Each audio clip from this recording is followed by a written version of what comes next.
벌써 2022년이 시작이 되었고 아홉 번째 주일이 되었습니다. 2개월의 시간이 이제 어느덧 마무리가 되어 가고 있습니다.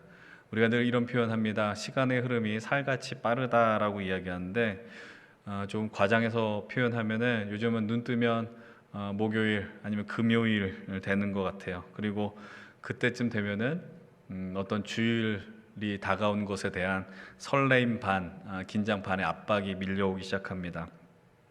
또 특별히 이번 주에는 수련회가 있습니다. 아마도 이번 수련회가 각자의 상황과 형편에 따라서 다른 의미로 다가올 것 같습니다.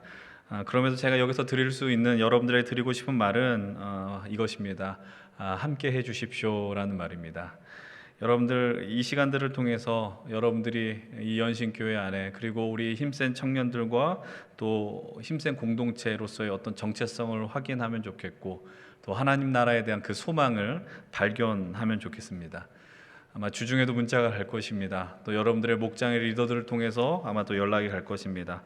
여러분들 아마도 그 문자를 받으시고 또 어떤 또 메시지를 받게 되면 이것이 나와 무슨 상관이냐라고 생각하는 분들 분명히 있겠지만은 제가 부탁드리고 싶은 거는 여러분들이 내가 참석을 하겠다 안 하겠다 그런 상황에 분명히 있겠지만은 이것은 부탁드릴게요. 그 메시지와 문자를 받으면 함께 기도해 달라는 것입니다. 내가 그 자리에서 하나님 이번 수련회 잘 되게 해주세요. 여러분들 고민하고 있을지라도 그 기도를 해주셨으면 좋겠어요. 그래서 그 이후에 하나님이 어떻게 역사하실지를 함께 좀 기대하면 좋겠습니다. 이제 오늘 그리고 토요일의 집회 그리고 다음 사순절 첫째 주일인 3월 첫째 주일까지 느헤미야 말씀을 살펴보려고 합니다.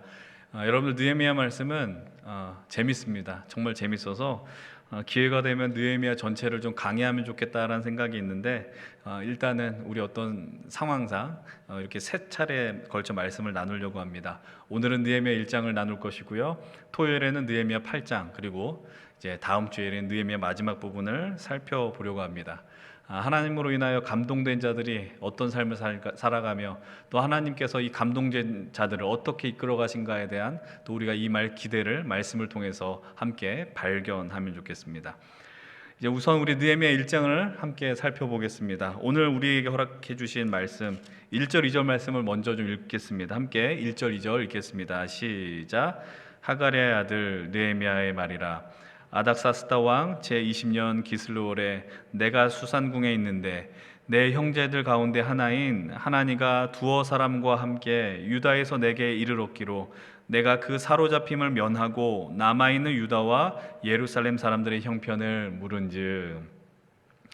이 구절을 통해서 우리가 느헤미야와 또 그 시대적 상황에 대해서 발견할 수 있는 힌트들이 있습니다. 일단 느헤미야가 누구냐? 느헤미야의 아버지는 하갈야입니다.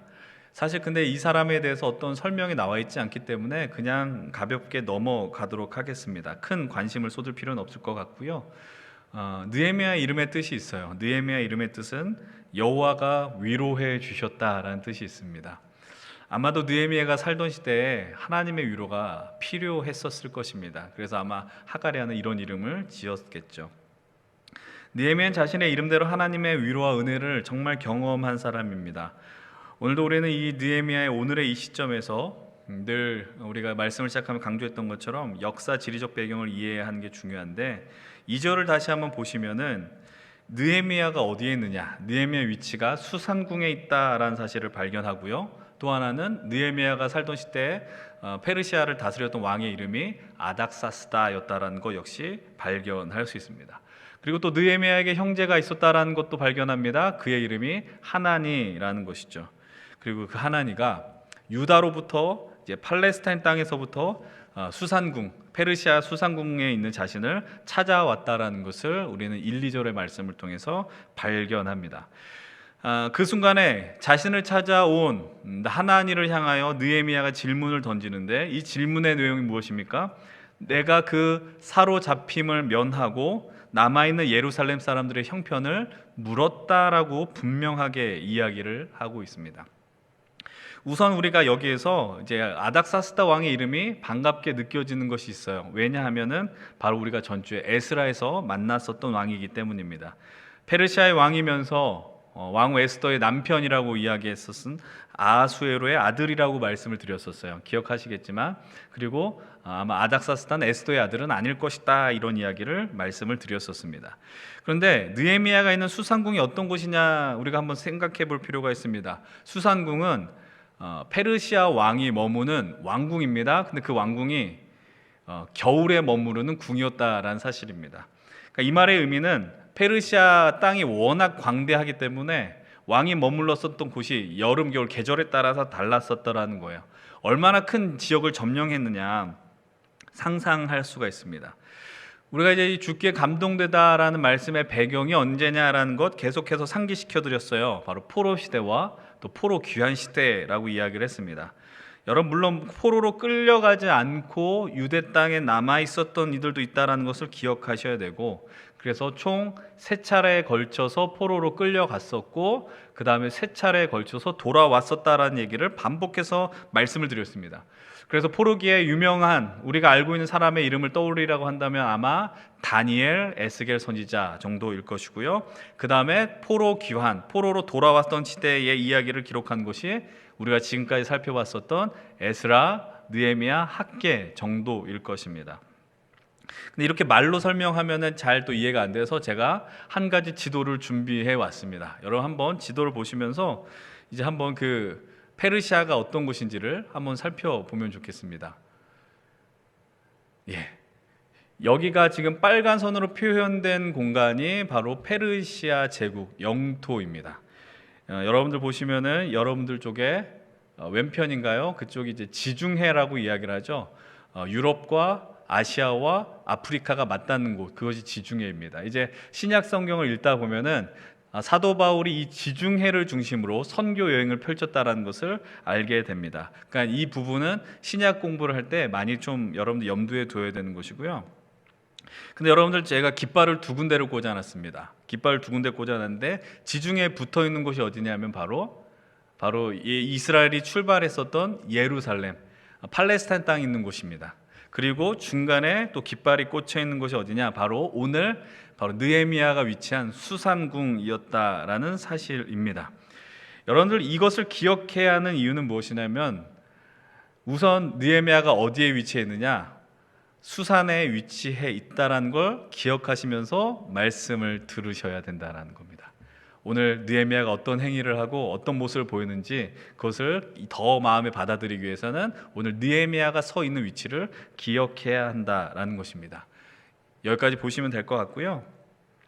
이제 우리가 학계 때부터 언급했던 이야기를 이제 다시 떠올리려고 하는데, 이제 돌아오는 이야기, 고레스 왕 때 돌아오게 했다라는 이야기 아마 기억할 겁니다. 3차례에 걸쳐 돌아오는데 처음에 돌아왔었던 사람이 누구냐라고 했냐면 스룹바벨이라고 이야기했습니다. 그래서 스룹바벨을 통해서 그들에게 주어진 사명이 무엇이냐? 무너진 성전을 회복시키는 것. 그것이 스룹바벨의 역할이었고, 그래서 주변에 끊임없는 방해에도 불구하고 또 학개 스가랴의 어떤 격려를 통해서 우리가 24일 만에 다시 성전 재건을 시작했다. 그것을 우리 학개서 말씀을 통해서 보았습니다. 그것이 담긴 이야기가 에스라 1장부터 6장의 내용이라고 말씀을 드렸어요. 그리고 이 성전을 건축한 이후에 이제 그로부터 80년 뒤에 2번째 예루살렘으로 돌아온 집단이 있었고, 그 중심에 누가 있었다? 우리가 지난주에 살펴본 에스라가 있었다라는 겁니다. 에스라가 돌아와 보니 예루살렘의 성전을 짓긴 지었으나 여전히 어떤 일이 벌어졌다고 이야기했어요. 백성들이 죄악에 빠져 있었다라고 이야기합니다. 그래서 에스라가 결단했어요. 그들이 이렇게 된 이유는 하나님의 말씀을 외면했기 때문이다. 그래서 내가 이제 말씀을 연구하고 준행하고 가르치기로 결심했었다라는 것을 2주 전부터 함께 2주간 살펴보았습니다. 그래서 그 가르침의 압도적인 장면이 나오는 게 어디냐면은 느헤미야 8장에서 등장하게 됩니다. 우리가 수련회 때 보게 될 정말 그 8장의 내용은 너무나도 멋지고 압도적입니다. 하나님의 말씀 앞에서 백성들이 완전히 굴복하며 회개하는 내용이 나오기 때문이죠. 에스라의 리더십을 통해 그들이 하나님께 돌아오고 이제 예루살렘 성벽을 재건하기 위해 필사적인 노력을 기하지만 또 여전히 방해가 있다는 걸 이제 우리가 이후에 나온 느헤미야서를 통해서 보게 됩니다. 이제 느헤미야가 질문을 던졌음을 우리가 다시 말씀을 통해서 이제 보기 원하는데, 돌아온 유다 땅으로부터 돌아온 하나님한테 던졌던 질문을 한번 생각해 보십시오. 뭐라고 질문하느냐? 사로잡힘을 면하고 남아있는 유다 사람들, 예루살렘 사람들의 형편을 물었다라는 것 기억하셔야 됩니다. 이 질문 속에는 어떤 의미가 담겨 있느냐? 지금 느헤미야의 위치는 수산이라고 이야기했어요. 예루살렘이 아니라 페르시아 땅이라고 이야기했어요. 느헤미야는 아직 돌아간 상태가 아닙니다. 먼저 돌아간 사람들의 형편을 물어봤습니다.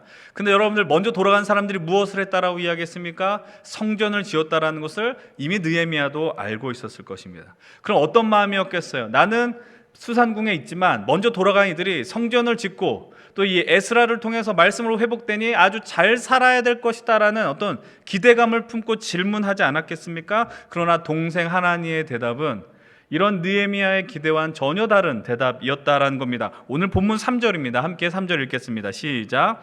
그들이 내게 이르되 사로잡힘을 면하고 남아있는 자들이 그 지방 거기에서 큰 환난을 당하고 능욕을 받으며 예루살렘 성은 허물어지고 성문들은 불탔다 하는지라. 사로잡힘을 면하고 먼저 돌아간 사람들이 행복하게 살았어야죠. 하나님 말씀으로 든든히 섰어야죠. 그런데 큰 환난을 당하고 능욕을 받았다는 소식을 듣게 되는 겁니다. 왜 이런 일들이 발생이 되었느냐? 여러분들, 당시 중동에 있었던 성들은 성 주변에 뭐가 있어야 되냐면 성벽이 있어야 돼요. 성벽을 통해서 사람들을 통제하고 또 그 공동체가 성문에 모여서 함께 공동체에 대한 미래를 소망하고 하나님 앞에 섰어야 됩니다.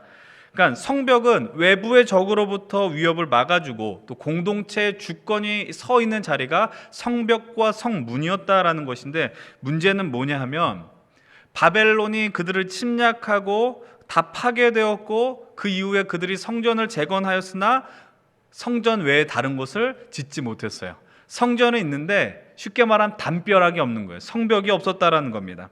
주변의 견제가 극심했고 침략과 공격으로부터 속수무책으로 당할 수밖에 없었다라는 것이죠. 지금 그 상황을 동생 하나니가 느헤미야에게 가서 아주 처참한 이야기를 들려줄 수밖에 없었다라는 사실입니다. 우리가 본론으로 막 들어가기 전에 우리가 느헤미야를 읽다 보면, 에스라도 마찬가지지만 성전을 짓거나 성벽을 짓거나 하면 어마어마한 방해 세력들이 존재하고요, 그건 생각보다 조직적으로 이루어졌다는 것을 발견하게 됩니다. 왜 그런 일들이 발생이 될까요? 간단합니다. 이 성전을 짓는 일과 성벽을 세우는 일은, 하나님 나라를 세우고 공동체를 회복한 일은 하나님께 기쁨이며 영광이 되는 일입니다. 그런데 누가 싫어하느냐? 바로 악의 세력, 사단이 싫어한다라는 것이죠. 그래서 그들은 계속해서 우리에게 위협을 가한다라는 사실입니다. 우리 삶도 마찬가지입니다. 우리 삶 속에서 하나님을 사랑하고 하나님의 말씀대로 결단합니다라고 이야기하는데 그 순간마다 우리에게 영적인 공격이 들어가게 됩니다. 여러분들 마찬가지예요. 여러분들이 선교를 다녀오고 수련회를 하고 아니 말씀의 은혜를 입어서 내가 주의 뜻대로 살겠습니다 하는 그 순간에 예상하지 못한 공격들이 들어오더라라는 것입니다. 여러분들, 그 상황이 하나님께 결단하는 순간이 하나님께는 기쁨이지만 사탄에게는 슬픔이기 때문이에요. 지금 여러분들 가운데 내가 주님을 더 사랑하겠습니다, 하나님 말씀대로 살기를 결단합니다 하였는데, 혹시 어떠한 여러분들 그 힘겨운 상황 가운데 있는 분들이 계십니까? 고난이 밀려오고 좌절이 밀려오는 분들 계십니까? 그러나 제가 여러분들에게 부탁드리는 것은 이 예배, 말씀의 자리, 하나님의 은혜가 들려오는 자리를 포기하지 말라라는 사실입니다. 그 순간에 넘어지면은 우리는 더 그냥 깊은 나락으로 빠질 수밖에 없다라는 것이죠. 하나님을 향한 그 길이 생각보다 쉽진 않지만, 그러나 여러분들이 예배를 포기하지 않는다면 하나님 그 길을 우리에게 승리로 인도하실 것입니다. 이제 다시 느헤미야의 현실로 돌아가서 한번 이 말씀을 기억해 보십시오. 여러분, 느헤미야는 에스라처럼 나름 괜찮은 집안에 살았었습니다. 그러나 또 치열한 현실 속에 잘 적응했습니다. 치열한 현실이라는 건 자기의 나라 잃은 현실이었다라는 것이죠. 그리고 그곳에 남아서 남들이 부러워할 만한 왕이 머무는 궁에 일을 했습니다. 이것을 요즘 시대로 1대1로 대입할 수 없지만 많은 사람들이 시험을 치릅니다. 어떤 시험을 치러요? 공무원 시험을 치르게 됩니다. 여러분들 아마 느헤미야는 우리로 치면은 우리가 보는 9급, 7급 수준이 아니라 더 나아가서 3급, 5급까지도 가는 아주 고위직에 있었다라는 것이죠. 궁에 있었다라는 건 부러워할 만한 고위직에 있었다라는 걸 암시합니다. 그러나 아무리 높은 지위에 있을지라도 그에게는 아픔이 있습니다. 어떤 아픔이 있어요? 자신의 고국에 남아있는 동족의 현실, 예루살렘에 남아있는 유대인들이 생각하면 생각할수록 아픔이었다라는 겁니다. 그래서 느헤미야는 하나님을 보내서 고국의 현실을 알고 싶었습니다. 근데 돌아온 이야기는 전혀 다른 절망의 소식이었습니다. 그때 느헤미야가 보인 반응을 보십시오. 본문 4절의 말씀입니다. 함께 봅니다. 시작. 내가 이 말을 듣고 앉아서 울고 수일 동안 슬퍼하며 하늘의 하나님 앞에 금식하며 기도하여. 이 구절을 통해서 우리가 하나님께 감동받은 자에게 필요한 것이 무엇인가 발견할 수 있게 되는데, 그것은 바로 눈물이라는 사실입니다. 여러분, 그 눈물은 느헤미야에게서는 고국의 현실을 들으며 경험하는 아픔이고 절망이며, 또 내가 지금 이 페르시아에 있으면서 아무것도 할 수 없다는 스스로의 한계를 절실하게 깨달아서 나오는 눈물이었다라는 것을 기억하셔야 됩니다. 그 소식이 그의 눈에 피눈물을 쏟게 했고 그의 가슴을 멍들게 했고, 그러나 내가 할 수 있는 것이 없다라는 것을 느끼게 하는 현실을 만들었다라는 것이죠. 그런데 이 눈물이 왜 중요하겠습니까? 간단합니다. 여러분들 왜 울어요? 왜 우느냐? 왜 아파하십니까? 사랑하기 때문에 울고 사랑하기 때문에 아파하는 것입니다. 사랑하지 않으면 상대가 어떠하든지 내가 울 하등의 이유가 없습니다. 여러분, 만약 그 사실을 망각한다면, 포기한다면, 이 사람이 나와 상관없다고 한다면 그 사람이 어떤 형편에 있든지 나는 울 이유가 없다라는 거죠.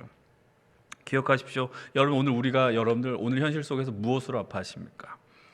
내 현실의 절망을 보며 내 삶이 막혀있는 거 보면서 여러분들 아파하고 절망합니다. 왜냐하면 나를 사랑하기 때문에, 나 스스로를 사랑하기 때문에 내 현실을 보면서 우는 거예요. 그러나 하나님을 믿는 믿음 안에서 하나님 나라를 살아간 여러분들을 우리가 좀 더 영적인 시선을 확장시키고 우리의 삶을 크게 바라보면서 아픔을 한번 이야기해보면 우리에게 보여지는 게 있어요. 공동체를 보며 아파하고 우리가 살아가는 그 현실을 보면서 아파한다라는 겁니다. 왜냐하면 그들이 아직 힘들고 어려울지라도 그 현실이 끝이 아니고 나아갈 길이 있다는 걸 믿기 때문에 함께 울어줄 수 있다라는 사실입니다. 근데 여러분들, 우는 것이 우리의 역할로 끝나는 것이냐? 그게 아니라는 거예요. 아파하고 슬퍼하면 끝이냐? 그렇지 않습니다. 그래서 오늘도 느헤미야가 앉아서 울고 수일 동안 아파했지만 그냥 주저앉고 있지만 않았어요. 그 자리에 절망하며 땅속 깊이 들어가지 않았습니다. 느헤미야도 움직입니다. 바로 하늘의 하나님 앞에 금식하며 기도하는 겁니다. 하나님 앞에 서면 그분을 향하여 입을 벌리고 있다는 겁니다. 여러분, 우리가 흔히 기도에 대해서 이렇게 이야기합니다. 기도는 호흡이고 하나님과의 대화라고 이야기했어요. 오늘도 느헤미야가 기도합니다. 기도했다란 말의 의미가 무엇입니까? 아까 전에 눈물 흘린다라는 것에 대한 의미 이렇게 설명했어요. 우리 삶의 현실의 한계를 자각했다라는 거예요. 이 말을 신앙적으로 풀면, 또 기도의 언어로 풀면 이런 것입니다. 하나님, 우리의 힘으로 할 수 없습니다. 하나님, 제가 할 수 있는 게 없습니다. 능력이 없습니다 라고 고백하고 있는 겁니다. 이 고백이 저와 여러분들 삶 속에서 사라지면 안 돼요. 우리가 할 수 있는 게 없기 때문에, 능력이 없기 때문에 어디에 머무를 수 있을까요? 바로 감히 하나님 앞에 머무를 수 있는 겁니다. 그 사실을 인정해야지 하나님 앞에 머무를 수 있다라는 사실이에요. 여러분들 오늘 어디에 서 있습니까? 여러분들이 특별히 사회생활하면서, 직장생활하면서, 직장인들의 삶을 묘사하는 드라마를 보게 되면 우리가 흔히 듣게 되고 경험하는 현실이 있습니다. 그게 뭐냐? 어떤 줄에 서 있어야 되느냐라는 거예요. 너 어느 라인에 설 거야? 라는 질문이죠. 여러분, 아무리 내가 정의롭게 나 독에 청청할 거야, 나는 나 혼자 설 거야 라고 하지만 정말 쉽지 않아요. 그렇게 하다가 여러분들 쉽게 도태되고 왕따 되는 거예요. 그러나 반대로 너무 그 줄을 신봉해서 나를 지탱해 주는 줄이라고 생각했는데 잡고 보니까 이거 썩은 동아줄이구나, 그것도 쉽게 발견하더라라는 겁니다. 여러분들, 나오는 어떤 권력형 비리들이 언제 나오냐면 힘이 없을 때는 권력형 비리가 나올 수가 없어요. 힘이 있을 때 다 나온다라는 거예요. 근데 여러분, 그래서 막 권력을 휘두릅니다. 근데 어떤 일이 벌어집니까? 잡혀 들어가요. 평생 그 힘이 나한테 있을 줄 알았는데 그게 아니라는 것이죠. 다시 한번 질문 던집니다. 여러분들은 지금 누구 앞에 서 있습니까? 느헤미야가 자신의 입술로 고백하며 부르짖는 그 하나님 앞에 5절에서 발견하는 하늘의 하나님, 크고 두려우신 하나님, 놀라우신 하나님 앞에 우리 모두가 서 있기를 간절히 소망합니다. 그리고 여러분들 그 자리에서 입술을 여세요. 그리고 이렇게 고백합니다. 주님, 저 주님 없으면 안 됩니다. 나는 한개투성이지만 다함이 없으신 하나님, 그 은혜와 사랑으로 우리에게 찾아와 주시고 우리의 현실을 극복하게 해주십시오. 이 공동체의 아픔과 눈물, 현실과 절망, 아픔을 극복하게 해주십시오. 담대하게 외치셔야 하는 겁니다. 여러분, 그런데 여기서 아픈 분들 계십니까? 육체적으로 아픈 분들도 있을 수 있고 마음이 아픈 분들, 너무 힘겨워서, 근데 문제는 뭐냐면 내가 어떻게 해야 될지 몰라, 이런 분들 계시겠습니까? 여러분들 조금 불경스러운 표현일지 모르겠으나 제가 이런 말을 던지겠습니다. 여러분들 하나님 뒀다 뭐하냐라는 거예요. 하나님 뒀다 뭐하는 거냐. 하나님 앞에 이렇게 고백할 수 있어야 되는 거예요.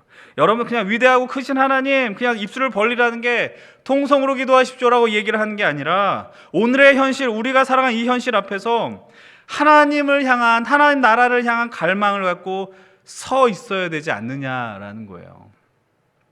이 자리에 아픈 분들에게 부탁을 드립니다. 아프다라는 건 정말로 힘겨운 건데, 그러나 반대로 아픔을 느낀다는 건 살아있다라는 것을 증명하는 거예요. 죽은 사람은, 생명이 없는 사람은 아플 수가 없고 아픔을 느낄 수가 없어요. 여러분, 누군가 이런 말을 합니다. 아프다라는 것, 아픔은 사명이라는 거예요. 내 개인적인 것이 아니라 하나님의 마음이 있는 그 자리에, 하나님의 시선이 머무는 자리에 우리도 이것을 보면서 함께 아파라고 한다면 그것이 하나님이 우리에게 주시는 사명이라는 사실입니다. 여러분, 그런데 아프니까 청춘이 아니고 아프니까 부르짖을 수 있는 거예요. 하나님을 찾을 수 있다는 것이죠. 여러분들, 아파서 여러분들이 내가 살아있음을 명확하게 느끼고 살아간다면 오늘 이 시간에 하나님 앞에 우리가 함께 담대히 서 있어서 주님을 향하여 외칠 수 있는 우리 청년들, 우리 힘센 청년 공동체가 되길 간절히 축원을 드립니다. 이 느헤미야의 기도를 보면서 우리가 지난주 나눴었던 에스라의 기도와 이 차이가 있었다는 것을 또 발견하게 됩니다. 여러분, 지난주에 말씀을 나누면서 에스라의 기도 안에 뭐가 없었다라고 그랬습니까? 여러분들 알고 있지만 대답하지 않는다라는 걸 전 너무 잘 알고 있습니다. 몰라도 상관없습니다. 지금 제가 또 가르치면 되죠. 간구가 없다 그랬어요. 에스라의 기도에. 그렇죠. 에스라 회개했는데 뭐뭐 해주십시오 이런 기도가 없다 그랬어요. 근데 오늘 느헤미야의 기도는요 전혀 달라요. 여러분, 본문 6절부터 한번 보실까요? 함께 6절의 말씀 함께 읽겠습니다. 시작. 이제 종이 주의 종들인 이스라엘 자손을 위하여 주야로 기도하며 우리 이스라엘 자손이 주께 범죄한 죄들을 자복하오니 주는 귀를 기울이시며 눈을 여시사 종의 기도를 들으시옵소서. 여기까지. 이제 종이 주의 종들인 이스라엘 자손을 위하여 밤낮으로 기도하고 회개합니다. 주님, 귀를 열어주시고 눈을 열어주셔서 저의 기도를 들어주십시오라고 이야기합니다. 이 문장을 보면서, 이 기도의 내용을 보면서 우리가 느끼는 건 뭐냐? 바로 느헤미야의 절박함이라는 거예요. 여러분들, 느헤미야가 하나님이 귀가 먹었다라고 생각해서 이렇게 기도했을까요? 하나님이 앞을 보지 못하니까 이렇게 간구했겠습니까? 그렇지 않습니다. 여러분, 하나님은 우리가 통성기도 하지 않는다고 해서 못 듣는 하나님 아닙니다. 하나님께서 우리가 부르짖지 않으면 우리의 형편을 몰라, 이런 하나님은 아니라고요. 그럼에도 불구하고 느헤미야가 이렇게 기도하는 이유는 우리가 처한 현실이 너무나도 절박하다라는 거예요. 사랑하는 이스라엘, 유다 동포의 현실을 정말 눈에 두고 볼 수 없을 정도로 터져 나오는 기도다라는 사실입니다. 여러분, 요즘 제가 제일 많이 하는, 새벽에 가장 많이 하는 기도가 무엇인지 아십니까? 제가 지난번에도 비슷하게 말씀드렸어요. 바로 우리 대한민국과 우리 교회, 특별히 청년들을 위해서 기도한다라고 말씀을 드렸어요. 여러분, 제가 솔직하게 말씀드리면 제 인생 속에서 이렇게 우리나라를 위해서 기도한 적이 있느냐 한번 돌아보면 이런 적이 없었던 것 같아요. 왜 이렇게 기도가 나오는지 생각을 해보면 저도 알고 여러분들도 아마 알 것입니다. 사실 각자의 마음속에 1번이야 2번이야 3번이야 심지어는 내 눈을 바라봐 6번이야도 있을 것입니다. 여러분, 어떤 지도자가 세워야 되느냐, 누가 되어야 되느냐, 하나님을 두려워하는 지도자가 세워주십시오로 기도하지만 그냥 먼저 기도 나온 거, 하나님 이 나라를 불쌍히 여겨주십시오. 그리고 진실로 국민과 미래를 생각하는 리더가 세워지게 해달라고 기도하는 이유는 무엇이냐? 오늘의 현실이 좀 무언가 온전하게 흘러가지 않는 것 같은 상황 인식 때문에 그렇게 기도하는 것일 수도 있고, 그러나 중요한 것은 제가 미국인도 아니고 일본인도 아니며 오늘 이 대한민국을 땅을 살아가는 바로 대한민국 주권을 갖고 있는 한 국민이기 때문입니다. 그런데 그렇다면 내가 이 5년을 이끌어갈 이 지도자를 뽑는 일에 무관심을 할 수 있느냐? 너무나 당연한 거 아니겠어요? 기도하는 일이. 그냥 여러분들 뽑을 사람 없어 이런 태도가 가장 나쁜 것이라는 거죠. 여러분들 그냥 이런 거 난 관심 없고, 여러분 그런 자세가 결국은 나중에 우리 삶의 부메랑으로 돌아올 수 있다는 것을 기억하셔야 됩니다. 여러분, 오히려 느헤미야는 하나님께서 내 기도를 듣는 하나님이라는 걸 알고 있었어요. 그래서 느헤미야의 기도가 회개만 머무르지 않았습니다. 에스라는 너무나도 지은 죄악이 많으니 회개합니다 였는데 더 과감하게 느헤미야는 나갑니다. 그럴 수 있는 이유가 뭔지 아세요? 오늘 본문 8절 9절 같이 한번 읽어보겠습니다. 8절 9절 함께 읽겠습니다. 시작. 옛적에 주께서 주의 종 모세에게 명령하여 이르시되 만일 너희가 범죄하면 내가 너희를 여러 나라 가운데 흩을 것이요 만일 내게로 돌아와 내 계명을 지켜 행하면 너희 쫓긴 자가 하늘 끝에 있을지라도 내가 거기서부터 그들을 모아 내 이름을 두려고 택한 곳에 돌아오게 하리라 하신 말씀을 이제 청하건대 기억하옵소서. 느헤미야가 기도를 드리면서 회개의 기도를 드리면서 내 기도 들어주십시오라고 이야기했어요. 근데 여러분, 이 말씀 속에서 우리가 붙잡아야 되는 포인트가 하나 있습니다. 그것이 무엇이냐? 이게 하나님께 감동된 자들에게 부여된 놀라운 은혜이며 특권인데 9절 하반절을 한번 보세요. 내가 택한 곳에 돌아오게 하리라. 여러분, 이 말씀을 누가 하셨어요? 내가 택한 이 곳에 돌아오게 할 것이다. 이거는 느헤미야의 언어가 아니라 하나님의 말씀이에요. 하나님이 하신 말씀입니다. 이 말씀은 신명기 1장 25절에 등장하는데, 아니 사실 이후에도 망한 이스라엘 향해서 예레미야 선지자, 이사야, 스가랴 선지자 등 수많은 자리에서 하나님이 약속하신 말씀이 뭐냐면 너희들 망하고 죽었지만 내가 너희들 돌아오게 할 거야. 이 말씀을 계속해서 주셨다고요.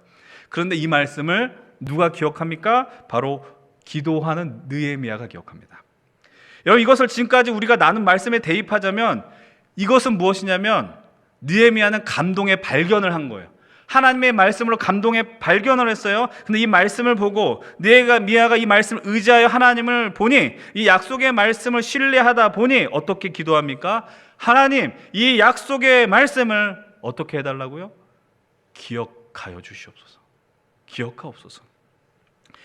여러분, 이것은 마치 하나님 앞에서 엄수표 뭐냐면은 주기로 어떤 금액을 주기로 한 일정과 금액이 다 기록된 게 엄수표인데, 그것을 들고 나아간 것과 똑같다라는 겁니다. 여러분, 우리가 하나님 앞에 하나님을 꼼짝 못하게 할 기도가 있습니다. 이것은 무엇이냐? 바로 하나님의 말씀을 의지하며 기도하는 겁니다. 여러분, 어린 아이들이요, 부모님을 코너에 몰게 하는 방법 중에 하나가 뭡니까? 사랑하는 연인 간에 상대방을 코너로 몰게 하면 싸움이 나죠. 그럼 아이들로 바꿉시다. 다시 아이들이 부모를 코너로 몰게 하는 게 있습니다. 바로 아빠와 엄마와의 약속을 기억하며 이야기하는 겁니다. 아빠 엄마는 까먹어요. 근데 아이는 기가 막히게 기억합니다. 그런데 그때 어떻게 해야 돼요? 지켜야 돼요. 지키지 않으면 아이들이 알아요. 부모와 자녀 간의 이 신뢰가 깨어진다는 거예요. 더 이상 기대하지 않아요. 근데 우리도 마찬가지예요. 하나님께 기도했는데 응답 안 해주니까 나는 화가 납니다. 하나님을 떠나겠습니다. 그런 사람들이 있어요. 그 사람들 보면서 신앙이 나죠, 수준이 나죠, 이렇게 얘기할 수 있는 게 아니고 그들이 하나님을 오해했다라는 겁니다.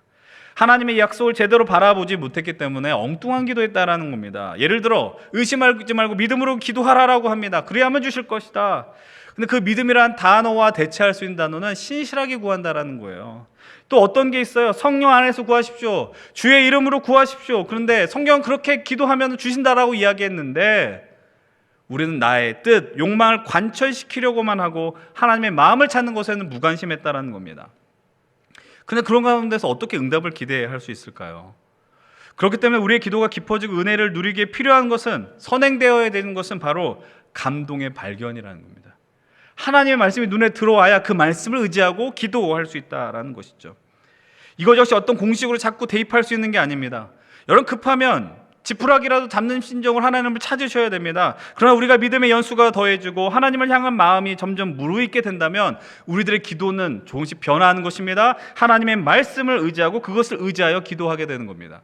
여러분 새벽 예배 때, 금요 기도회 때 설교 없이 기도하면 되잖아요. 기도 시간 부족하다고 이야기하죠. 그러나 왜 그때 설교라고 말씀을 나눌까요? 말씀이 들리면, 감동의 발견이 일어나면 반드시 감동의 기도가 일어나기 때문입니다. 우리가 설교 시간 이후에 매번 기도하는 이유는 그 말씀을 의지하여 기도하며 하나님의 마음을 발견하고 찾을 수 있기 때문인 것이죠. 여러분 우리들도 이렇게 기도할 수 있어야 됩니다. 주님 기억하옵소서.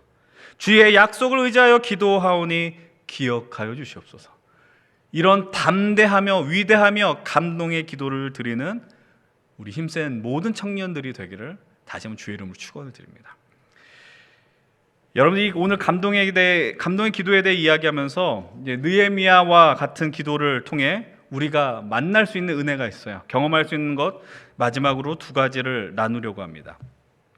여러분 느헤미야 1장 마지막을 보게 되면 느헤미야의 위치가 왕의 술 관원이 되었다라고 이야기합니다. 여러분들 왕의 술 관원이 되었다라는 건 단순히 아시는 것처럼 그냥 왕이 마시는 술에만 관여하는 인생이 아니라 왕을 위협하는 것, 왕의 입에 들어간 모든 것을 다 관여하는, 왕이 위협에 처하지 않는지 그걸 살펴보는 자리라고 이야기했어요.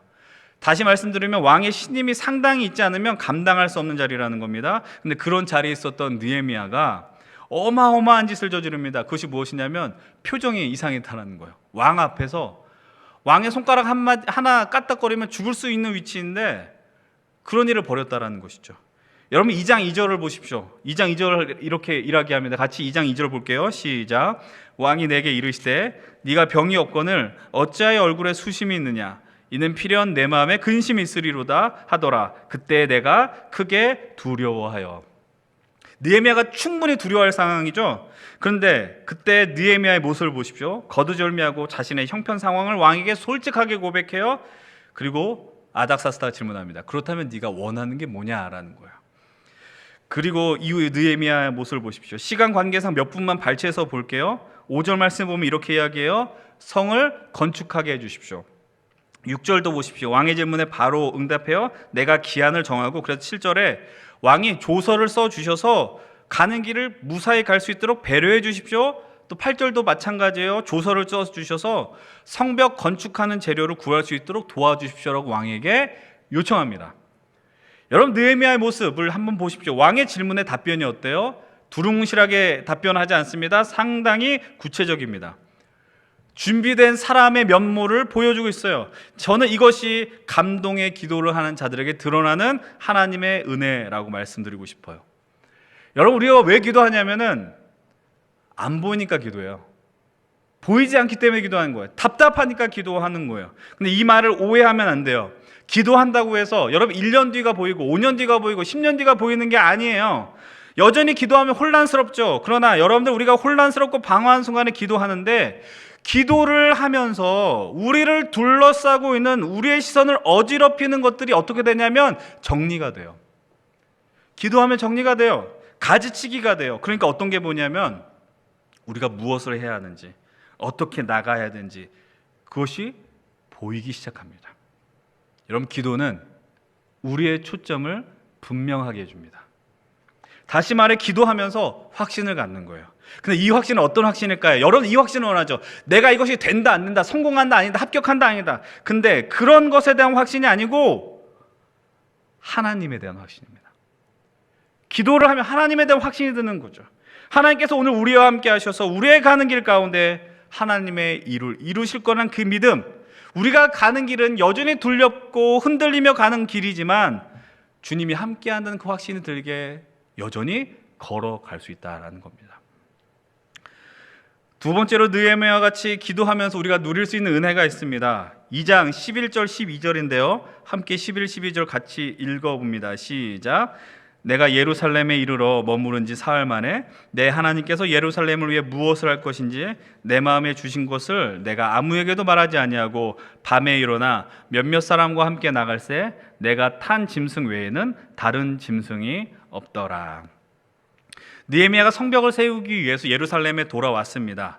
돌아온 지 사흘이 되었다고 성경은 증언하는데, 그때 무엇을 하느냐? 확인하는 거예요. 하나님의 증언대로 예루살렘이 얼만큼 무너지고 망가져 있는지 확인하기 위해서 몇몇 동역자들과 함께 예루살렘 시차를 떠나게 됩니다.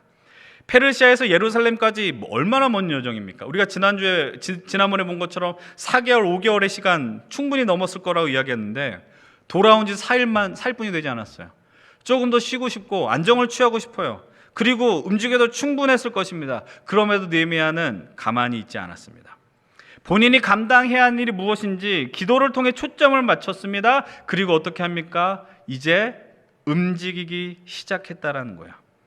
저는 문득 이 말씀 보면서 이렇게 생각해 봤어요. 사흘의 시간도 휴식하기엔 충분한 시간이 아니었을 텐데, 근데 느헤미야의 심정으로 들어가 보니까 느헤미야는 막 움직이고 싶었던 거예요. 예루살렘에 도착하고 하나님을 향해서 나아가고 싶다. 근데 또 사흘의 시간이 있어요. 바로 움직이지 않았어요. 그럼 사흘 동안 무엇을 했을까요? 상상의 나래를 펼쳐보세요. 은혜의 상상의 나래를 펼쳐보세요. 아마 그 시간에도 그 3-4일의 시간 속에서도 하나님 앞에 엎드리며, 하늘의 하나님, 크고 두려우신 하나님, 우리의 마음, 우리의 기도를 들어주시옵소서. 하나님의 약속을 기억하여 주시옵소서. 우리를 외면하지 마시고 살려주시옵소서. 이 기도하지 않았겠습니까? 그리고 그 기도 이후에 느헤미야는 아무도 보지 않는 밤 시간을 선택해서 예루살렘 시차를 감행하게 됩니다. 사랑하는 우리 청년 여러분들, 기도는 상당히 정적인 활동처럼 느껴집니다. 기도는 믿음을 가진 사람들에게 제일 회피할 수 있는 비겁한 행동이라고 생각합니다. 내가 널 위해서 기도할게. 의미 없는 것처럼 느껴집니다. 그러나 기억하십시오. 기도는 정적인 움직임에 비해 더 큰 움직임으로 우리를 이동시킨다는 사실을 기억하시기 바랍니다. 하나님 말씀 우리가 감동되고 흥분될 때, 우리가 그냥 이 교회 안에서, 예배당 안에서만 흥분하는 것이 아니라 우리 삶의 현장에 하나님 나라를 향한 소망을 품는 것처럼 기도를 통해 우리가 초점을 맞추게 되면 우리는 그 누구보다 더욱더 격렬한 움직임으로 이 세상을 살아갈 수 있게 되는 것입니다. 이제 말씀을 정리하고자 합니다. 오늘 느헤미야의 말씀을 보면서 문득 들었던 생각이 있어요. 왜 느헤미야가 기도할 수밖에 없었을까? 바로 그것은 느헤미야가 살았던 시대 때문이라는 거예요.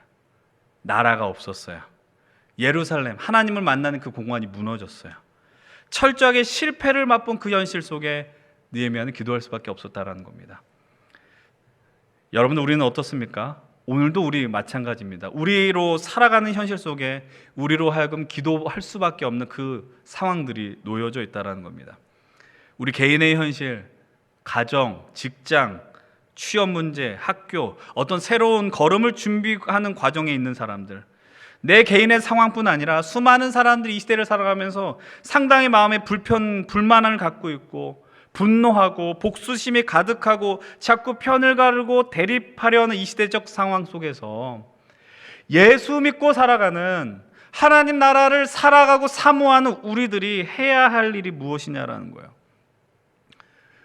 우리도 느헤미야와 같이 동일하게 고백하며 선포해야 됩니다. 주님, 들으시옵소서. 주님, 기억하여 주시옵소서. 주님께 오늘 우리에게 놓여진 이 현실, 시대의 아픔과 상황을 기도하셔야 된다는 거예요. 이 이야기를 너무 거창하고 나와는 격이 맞지 않아 이렇게 받아들이시면 안 돼요. 큰 게 아니에요. 우리가 기도해야 될 게 많아요, 생각보다. 여러분, 가까운 곳부터 기도하면 이렇게 기도할 수 있지 않아요? 수련회를 위해서 기도하십시오. 처음에 부탁드렸던 것처럼 여러분들 참여할지 안 할지 고민하더라도 최소한 기도해 주세요. 우리 청년들이 은혜 누리는 수련회 되게 해 주십시오. 내가 기대 안 된다고 쟤들도 은혜 받지 않아, 이런 거 아니라고요. 하나님, 수련회 통해서 하나님의 은혜의 역사를 베풀어 주십시오. 힘을 낼 수 있는 청년부 되게 해 주십시오. 기도하셔야 돼요. 수련회가 재밌다 재미없다, 은혜가 있다 없다 중요하지만 그것을 생각하기보다 하나님, 내가 이 힘센 청년부 안에서, 연신교 안에서 우리 청년 함께 기도함으로 동역자를 얻겠다, 믿음의 동역자를 얻겠다는 심정으로 함께 기도할 수 있으면 좋겠습니다. 또 우리가 기도할 수 있는 게 있어요. 아까 더불어 말씀드렸던 것처럼 이번 주간부터 사전투표가 시작이 되고 9일부터 대통령 선거가 이루어집니다. 당연히 기도하십시오. 안 하는 게 직무유기예요. 요즘 스스로 느끼기에 제일 의미 없고 별로라는 하나의 표현이 있어요. 그게 뭐냐면 이대남 이대녀 이런 표현들이라고 생각합니다. 자꾸 편 가르고 세대를 특정하고 내가 어떤 지역에 속했기 때문에 어떤 고향에 있기 때문에 어떤 학교 출신이기 때문에 지지한다 만다 이런 게 아니라 하나님이 이 시대를 이끌어갈 좋은 지도자를 세워달라고 이런 기도하셔야 되죠. 나는 그냥 대세에 따르겠다 관망하는 게 아니라 하나님 이 나라 민족을 불쌍히 여겨주십시오. 앞으로 5년을 잘 이끌어갈 리더를 허락해 주십시오. 기도하셔야죠. 마지막으로 또 우리가 기도해야 될 자리가 있어요. 오늘 우리 은빈 자매가 기도했었던 내용이 담겨 있어요. 여러분, 국제정세 흐름 파악하는 거 어려워요. 왜 이런 전쟁이 터졌는지 우리는 알 수 없을지도 몰라요. 그러나 불행한 일이 저 멀리 떨어진 우크라이나에서 벌어지고 있어요. 여러분, 전쟁이라는 건 우리가 그냥 게임하는 것처럼 버튼 누르고 미사일 날라가고 점수가 올라가는 게 전쟁이 아닙니다. 사람의 생명이 달려 있습니다. 거기에 정말 힘이 없는 아이와 여성, 노인들, 무고한 자들의 희생이 있습니다. 우리들은 경험하지 않았지만 우리의 앞 세대들이 전쟁에서 완전 폐허가 됐고 그것은 우리들이 몸소 경험한, 이 민족이 경험한 상황이었다는 것이죠. 여러분, 기억하십시오. 하나님이 우리에게 궁극적으로 주기 원하시는 건 샬롬이라고 그래 있어요. 하나님 나라에서 누리는 샬롬, 전쟁이 없는 화평함. 여러분, 이사야 10장의 말씀을 보면은 사자와 어린 양이 뛰노는 거예요. 아이들이 독사굴에 손을 넣어도 물지 않는 그게 하나님의 나라, 샬롬이 임한 것이죠. 근데 그것을 천국 가서만 경험합니까? 오늘 우리가 살아가는 그 현실 속에서도 우리가 맛봐야 되지 않겠습니까? 정말 우리와 상관없는 그곳일지라도 우리가 이 예배를 통해서 그 나라를 놓고 기도할 수 있다는 게 얼마나 영광스러운 일이며 은혜일까요? 제가 다시 한번 말씀드리지만 여러분, 기도는요 정말 보잘것없어 보이는 행동처럼 느껴지지만 그 기도는 결국 우리의 삶뿐만 아니라 우리가 살아가는 자리를 움직이는 하나님의 능력과 하나님의 역사가 된다는 사실을 믿으시기 바랍니다. 여러분들 기억하십시오. 여전히 오늘 우리의 기도가 필요한 곳들이 있습니다. 여러분, 그 기도의 자리, 나의 기도가 필요한 사람, 우리 스스로를 좀 더 뛰어넘어서 그들이 누구인지를 찾아가며 하나님의 은혜, 하나님의 역사, 주님 들으시옵소서, 주님 기억하여 주시옵소서, 이 담대한 고백과 선포하며 이 믿음의 하나님 나라의 영광에 동참하시는, 그리고 기도의 역사에 동참하시는 우리 귀한 힘센 청년들 되기를 주의 이름으로 간절히 축원을 드립니다.